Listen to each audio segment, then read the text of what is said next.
بسم اللہ الرحمن الرحیم۔ السلام علیکم ورحمۃ اللہ وبرکاتہ۔ تو یہ بات مجھے آج آپ کو بتانی ہے ان آیات کی روشنی میں کہ کوئی چیز قدرت کے لیے ناممکن مت سمجھو۔ بعد میں کیا ہوگا، نہ یہ ہوگا نہ وہ ہوگا، کچھ مت سوچو، سب اپنے رب پر چھوڑ دو۔ یہ امید رکھو مولا تو جو کرے گا بہتر کرے گا، بس یہ امید رکھو۔ ہاں، غرور نہیں ہونا چاہیے، تکبر نہیں ہونا چاہیے، اپنی غلطیوں کے بارے میں احساس ندامت ہونی چاہیے، گناہ کر کے اکڑنا نہیں چاہیے، گناہ کر کے جو ہے وہ تکبر نہیں کرنا چاہیے، بلکہ اپنے اندر ندامت ہونی چاہیے۔ اب میں آپ کو بتاؤں کہ رب اپنے بندوں کے گمان کے مطابق کیسا بندوں سے سلوک فرماتا ہے۔ ابھی آتے ہوئے ایک صاحب سے بات ہو رہی تھی، بڑی مایوسی کی بات وہ کر رہے تھے، میں ان کو امید دلا رہا تھا کہ اچھی امید رکھو، اچھی امید رکھو۔ وہ فرسٹریٹ ہو رہے تھے، میں ان کو سمجھا رہا تھا اچھی امید رکھو۔ میں آپ کو بتاؤں، حضرت داؤد علیہ السلام پر وحی، حضرت یعقوب علیہ السلام پر اللہ نے وحی نازل فرمائی اور پوچھا، یعقوب تمہیں معلوم ہے کہ میں نے تم کو یوسف سے کیوں بچھڑ الگ کیا؟ حضرت یعقوب کے بیٹے کا نام حضرت یوسف، بچھڑ گئے تھے ماں باپ بیٹے دونوں، اور حضرت یعقوب علیہ السلام حضرت یوسف کو اتنا چاہتے تھے کہ اپنے بیٹے کی جدائی کے اندر حضرت یعقوب علیہ السلام اتنا روئے کہ آپ کے آنکھ کی بینائی چلی گئی۔ لیکن قربان جائیے، حضرت یعقوب علیہ السلام کی بینائی چلی گئی، حضرت یعقوب بھی نبی، حضرت یوسف بھی نبی۔ تو جب انہیں اطلاع ملی کہ باپ کی آنکھیں چلی گئی ہیں ابا جان کی، تو حضرت یوسف علیہ السلام نے اپنا قمیص دیا اور کہا کہ لے جاؤ میرے والد سے کہنا اسے آنکھوں سے لگا لے، آنکھوں کی روشنی آ جائے گی۔ قرآن کہتا ہے اذهبوا بقمیصی ھذا فالقوه علی وجه ابی یاتی بصیرا، یہ قمیص لے کر کے جاؤ، میرے والد کی آنکھوں سے لگا دینا، میرے والد کی آنکھوں کی روشنی آ جائے گی۔ ارے نادانو، جب نبی کا قمیص نبی کو فائدہ پہنچا سکتا ہے تو امتی کو نہیں پہنچا سکتا؟ یہ قمیص کی بات کی جا رہی ہے، اور بعض کہتے ہیں نبی معاذ اللہ فائدہ نہیں پہنچا سکتے، جب نبی کی قمیص فائدہ پہنچا سکتی ہے تو نبی تو بدرجے اولا فائدہ پہنچا سکتا ہے۔ تو رب نے حضرت یعقوب علیہ السلام سے فرمایا، یعقوب تمہیں معلوم ہے کہ میں نے یوسف سے تم کو کیوں جدا کیا؟ میں سمجھتا ہوں اگر یہ بات آگے کی آپ نے ذہن میں محفوظ کر لی تو بڑا فائدہ ہوگا۔ عرض کرتے نہیں مولا کا ایک وجہ ہے، وجہ یہ ہے کہ جب بھیڑیوں کا معاملہ اور ان کے بھائیوں کا معاملہ یوسف کے ساتھ پیش آیا تو تم نے کہا تھا اخاف ان یاکلہ الذئب، میں ڈرتا ہوں کہ کہیں بھیڑیے میں اس کو کھا نہ جائیں۔ بولے تھے نا یعقوب، تم کہا ہاں، یہ آیت قرآن میں موجود ہے، کہا تھا نا تم نے، کہا ہاں۔ کہا یعقوب تمہاری نظر بھیڑیوں پر اور بیٹوں پر پڑی، میرے کرم پر نہیں پڑی؟ اگر تمہاری نظر میرے کرم پر پڑ جاتی تو باپ بیٹے کو جدا میں نہ کرتا۔ ان کی کیا طاقت کہ وہ تکلیف پہنچا سکیں اور جدا کر سکیں؟ جو کچھ ہے میرے دستے قدرت میں ہے، میرے قبضے قدرت میں۔ اس لیے ہمیشہ یاد رکھو اللہ سے اچھا گمان کرو۔ اسی لیے کبھی ڈراؤنے خواب بھی دیکھو تو میرے پاس تو لائن لگی رہتی ہے تعبیر پوچھنے والوں کی، آتے رہتے ہیں، یہ خواب دیکھا، وہ خواب دیکھا، ڈراؤنا دیکھا، ایسا دیکھا، ویسا دیکھا۔ ٹھیک ہے، بعض خواب اپنی جگہ پر ہے، اس کی تعویل بھی رکھی گئی ہے اور کتابوں کے اندر موجود بھی ہیں، لیکن اگر کوئی ایسا خواب جس کی تعبیر غلط بھی ہو رہی ہو تو صوفیاء کرام فرماتے بس اسی وقت یہ کہو کہ مولا یہ تعبیر تو غلط بتا رہی لیکن میں تجھ سے اچھا گمان کرتا ہوں، اس سے اچھائی میں تو بدل دے، اللہ کرم فرما کر اس سے اچھائیوں میں بدل دے گا۔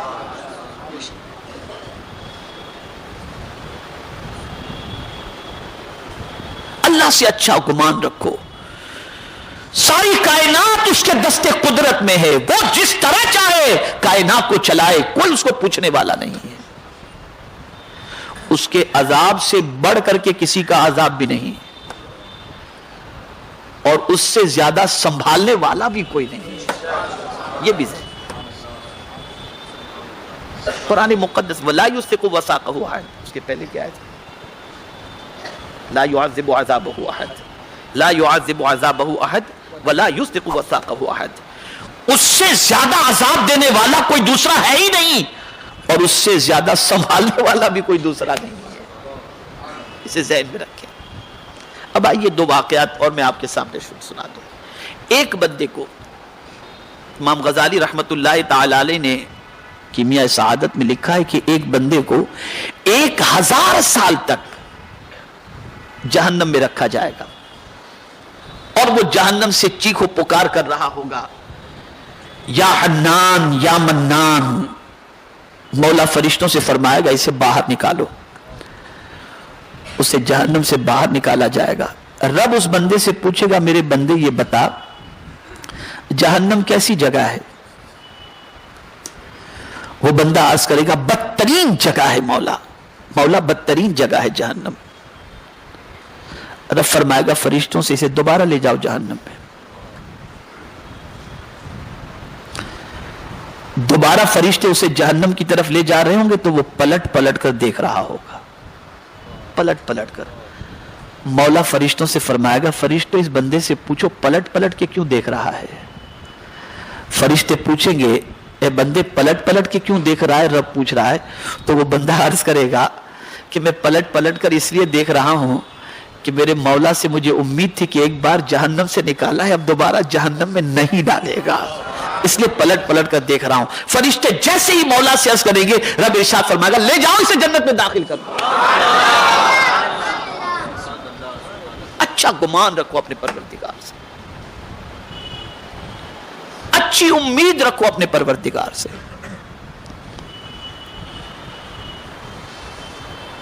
نیکی کر کے ڈرتے رہو کہ کہیں رد نہ ہو جائے، اور گناہ کر کے اللہ کی بارگاہ میں مغفرت کی امید سے روتے رہو.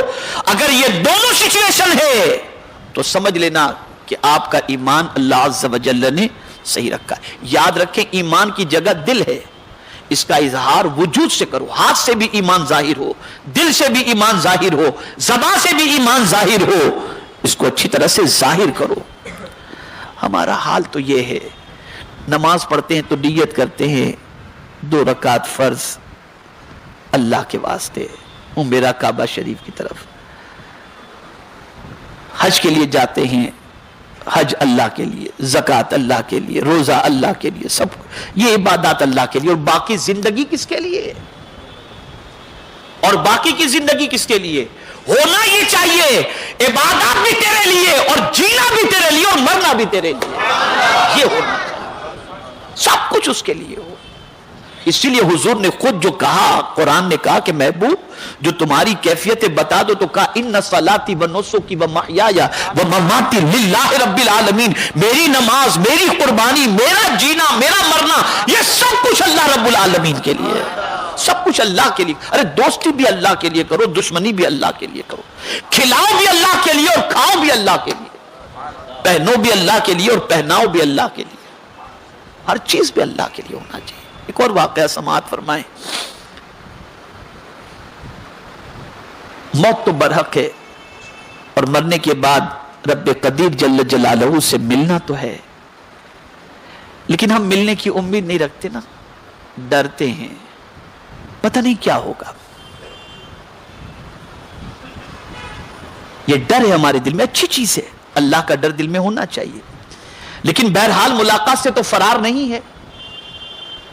ہم تو جانتے ہیں کہ مرنے کے بعد اس کی بارگاہ میں حاضر ہونا ہی ہے، اس سے تو کوئی اختلاف نہیں ہے.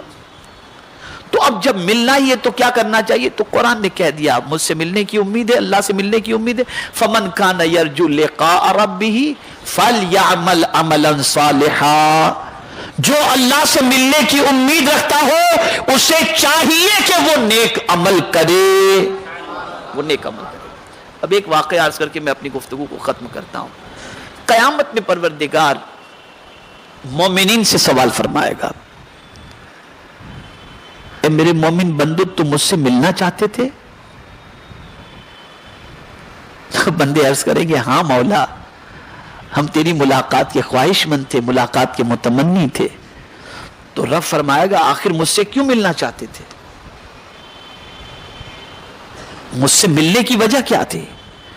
تو وہ بندے عرض کریں گے مولا ہم نے پڑھ رکھا تھا اور سن رکھا تھا کہ تو بہت معاف کرنے والا ہے، اس لیے تجھ سے ملنے کی امید تھی، ورنہ بھلا مجرم کبھی آقا کے سامنے منہ دکھانے کی امید رکھتا ہے؟ لیکن ہم نے جرم کرنے کے باوجود بھی ملنے کی امید نہیں چھوڑی، اس لیے کہ جانتے تھے کہ تجھ سے ملنا تو ہے، لیکن ہمیں امید تھی کہ تجھ سے ملیں گے، لیکن ملنے کے ساتھ ساتھ یہ بھی امید تھی کہ تو بہت معاف کرنے والا ہے، اس لیے تجھ سے ملنے کی امید تھی۔ مولا فرمائے گا فرشتوں یہ بندے کا گمان میرے لیے اچھا تھا اور میرے سلسلے میں عفو و غفور کا گمان تھا، میں اس کے گمان کی لاج رکھتا ہوں، لے جاؤ اسے جنت میں داخل فرما۔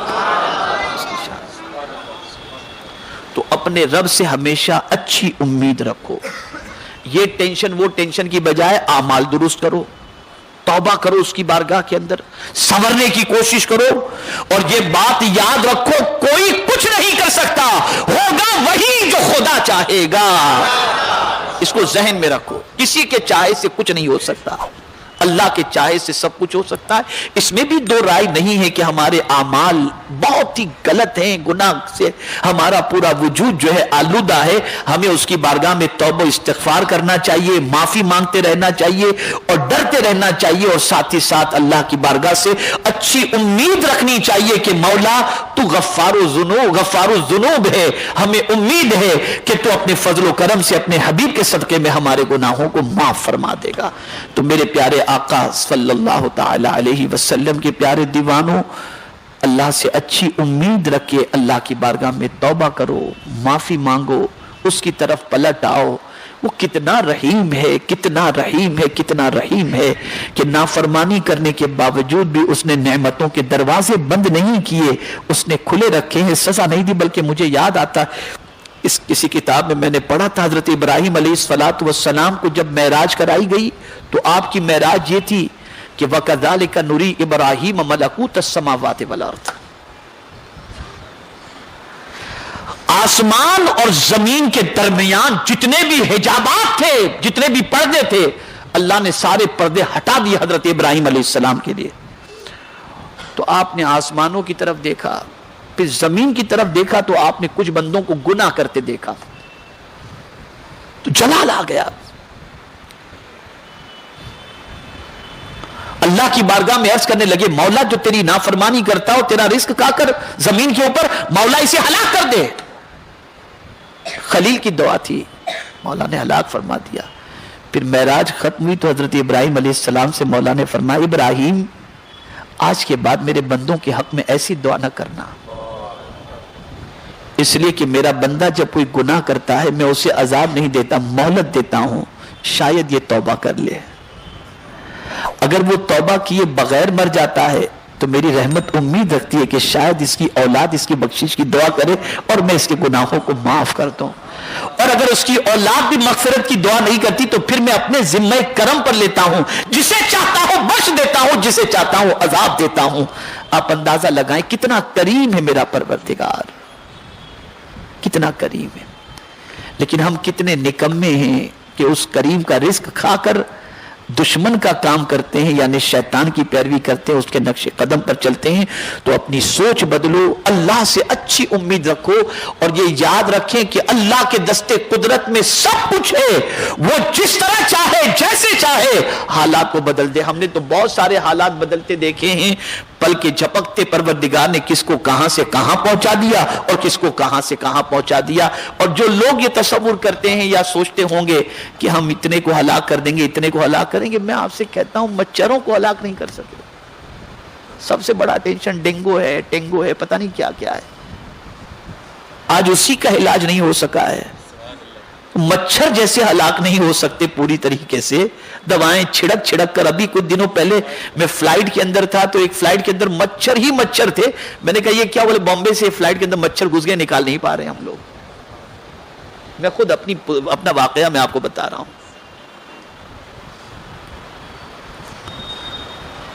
تو مچھر ہلاک نہیں کر پائے تو سب کو کیسے، یہ ڈرنے کی بھی ضرورت نہیں ہے، بہت زیادہ خوفزدہ ہونے کی بھی ضرورت نہیں ہے، اور سن لو یہ بھی اچھی طریقے سے، قدرت چاہے تو وقت کے طاقتور کو مچھر سے ہلاک فرما دے، یہ اس کی شان ہے۔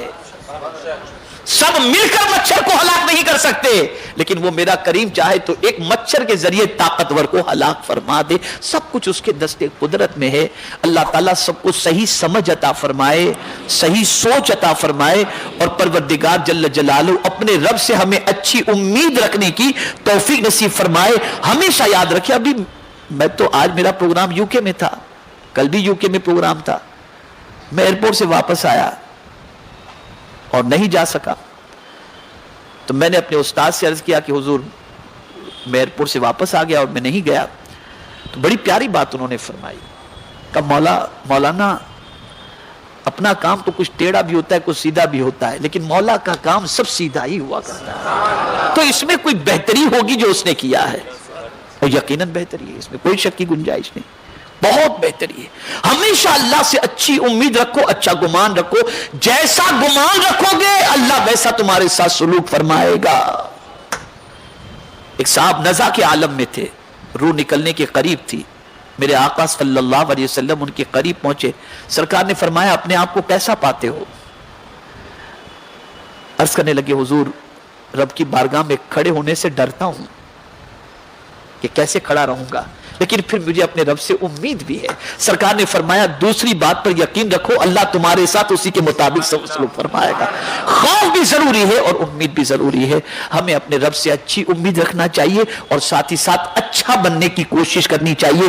جو رب اتنا ہمارے ساتھ اچھا سلوک فرماتا ہے تو ہمیں بھی چاہیے کہ ہم اچھے کام کر کے اس کو راضی کرنے کی کوشش کریں۔ اللہ مجھے آپ کو سب کو توفیق نصیب فرمائے۔ وما علینا الا البلاغ المبین۔ السلام علیکم ورحمۃ اللہ وبرکاتہ۔